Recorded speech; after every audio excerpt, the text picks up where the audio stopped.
자, 그러면 이번엔 윤석열 후보의 입장도 준비가 돼 있습니다. 윤석열 후보의 입장 살펴보시죠. 대장동 게이트의 몸통은 이재명.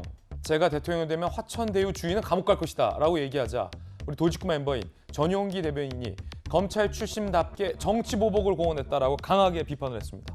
그러자 윤석열 후보 측이 저희 동아일보와의 통화에서 내가 언제 이 지사를 감옥 보낸다고 했냐? 그렇다면 이 지사가 화천대유의 실질적 주인이라는 얘기냐라고 인터뷰를 했습니다. 대장동 사업은 시장이 안 하면 할 수가 없는 것. 이런 식의 말이 안 되는 설계를 대놓고 하는 사람이 어딨냐. 범죄적 설계이기 때문에 다들 안 하는 것.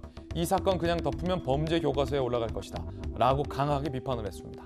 자, 역시 이번에는 윤석열 후보의 이 강한 비판에 대해서 전용기 의원 어떻게 보셨는지 답변을 묻겠습니다. 자, 그리고 전용기 의원의 정치보복이냐라는 비판에 대해서 화천대유의 주인이 감옥 간다고 했지 이 지사 감옥 간다는 얘기 안 했다. 이 지사가 자백한 거냐라는 윤석열 총장의 물음에 대한 답변도 함께 부탁드립니다.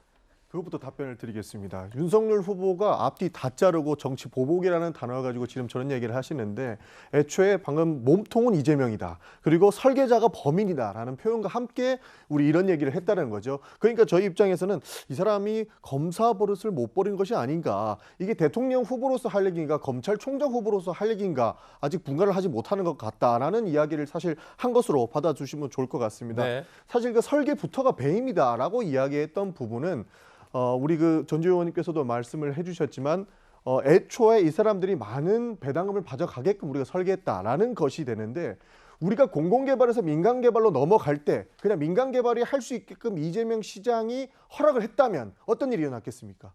이보다 더 천문학적인 금액이 민간으로 돌아갈 것이다 라는 결론은 누가 봐도 뻔한 상황입니다. 이 상황 속에서 이런 설계 과정을 통해서 우리가 민간에 있던 것을 민영개발로 5,500억이라는 상당의 금액을 추가적으로 환수했기 때문에 이 사람들이 가지고 갈 이익을 조금이라도 막았다라는 말씀을 드린 것이고요. 지금 논란이 되고 있는 화천대유의 대주주도 공직선거법 위반 재판에 나왔습니다.